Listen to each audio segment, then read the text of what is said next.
What's up, everyone, and thanks so much for watching. We're actually out here doing some work on the property, obviously, to get ready for the upcoming deer season, actually. So it's not deer season now. It's the middle of August. It's the middle of August. It's really hot and really buggy, but that's okay. We're just trying to get some stuff done to kind of get ready for the upcoming season. But what we've got here is this is actually part of the fire break I'm on for our property. So it's actually a road around the entire property, and the Forestry Service put it in, and it's great for access. So if you're a hunter, as you know, stand access is the key. You don't want to go running up through the middle of your property if you can help it to get to a location. You want to be able to access it based on the winds, etc. So we have a part here that we cross all the time because we're actually on the border.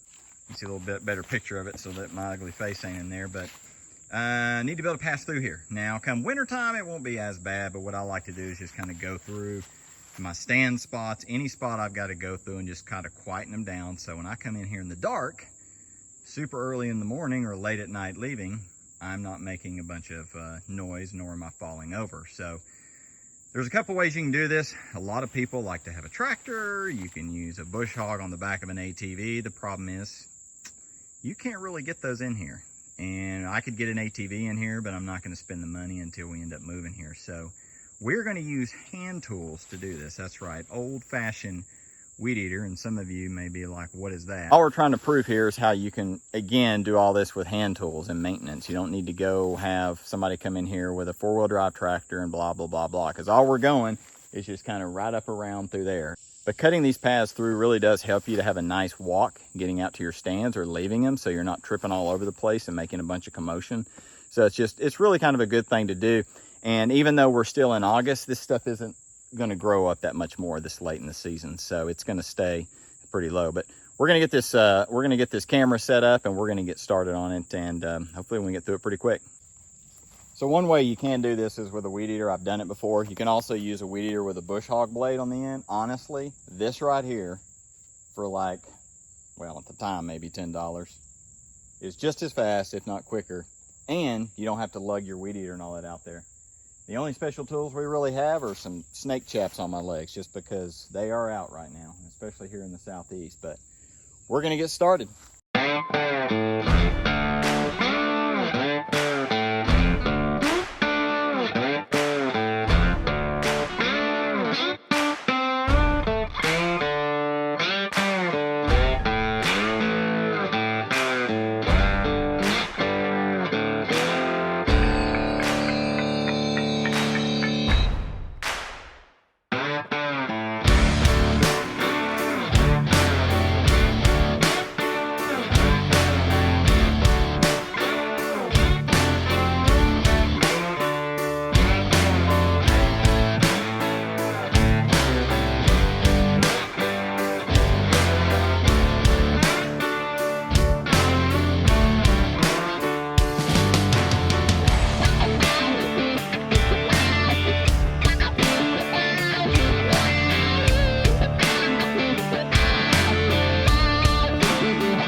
We got all that done. That is great, and I'm glad, because that was exhausting. It actually only took about 30 minutes, which ain't too bad, but we will walk through it. But I want to kind of explain real quick as I turn around here why I'm putting that walkway through there. And there's a real legit reason. So you can look up through here, see my bag right there. This is our border. So this goes all the way up that way and actually turns to the right up there in that kind of clearing up there. So we're close to a corner. And this is around the border of our property in entirety. And it's actually getting to the point that we might need to get it maintained in a year or two. But the reason I do what I do out here with this trail is because we have to cross a creek right through there. And inside the property, because we stay out of here, along this creek bottom, deer are always traveling through here, and they will bed down in here some. I lost my train of thought. So we've actually never jumped deer at this spot remarkably. And it's a good way to pass through without spooking them.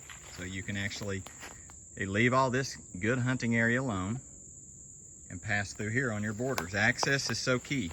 Now, of course, you don't want to access this if the wind is blowing this direction, because then they're just going to smell you. But anyway, for all we did through here, you saw it was exciting.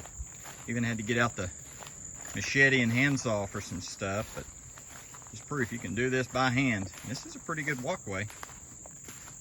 And this will not grow up between now and the fall. It'll grow a little, but it won't be bad. On around here. But this is going to start, this is all starting to take over. We will have to get some equipment in here at some point and do some maintenance, but if you use the forestry service, it's cheap. And then right down here on this creek, which we cross in the dark to hunt, and then go right up through there. But the reason I cut it like this is so I can be nice and quiet when we're coming around through here. Because deer do bed up in there. You see trees up over there. That's just this thick stuff on this edge. They bed in there, and you can come through here through these grasses in the fall, in the winter, and they will not hear you. So it works excellent. Well, thank you guys so much for watching. I hope this was useful for someone. Again, the whole purpose of this is just access, right? So you don't want to go necessarily the most convenient spot for you. You need to go the route that keeps you away from the deer, where they're bedding, where they're traveling. And sometimes you may have to cut through some trails, or you may have to go the long way to get to where you need to go. Because if you just go right up through the middle of the property, you're just going to spook everything out, or they're going to smell you, whatever. So, and then you're just kind of hoping for something to come through. But this works. We've learned, once you kind of learn the patterns of the deer on your property, once you learn all that, then you can kind of figure out where you should and shouldn't go. And we might have some more content on that in the months to come. But just wanted to kind of show it can be done with basic tools, as we always do on this channel. There's no need to have anything fancy. You will work up a sweat, bring lots of water, and watch out for bugs and snakes, but it can be done. But again, thank you so much for watching. Please like and subscribe, and we will chat with you guys next time.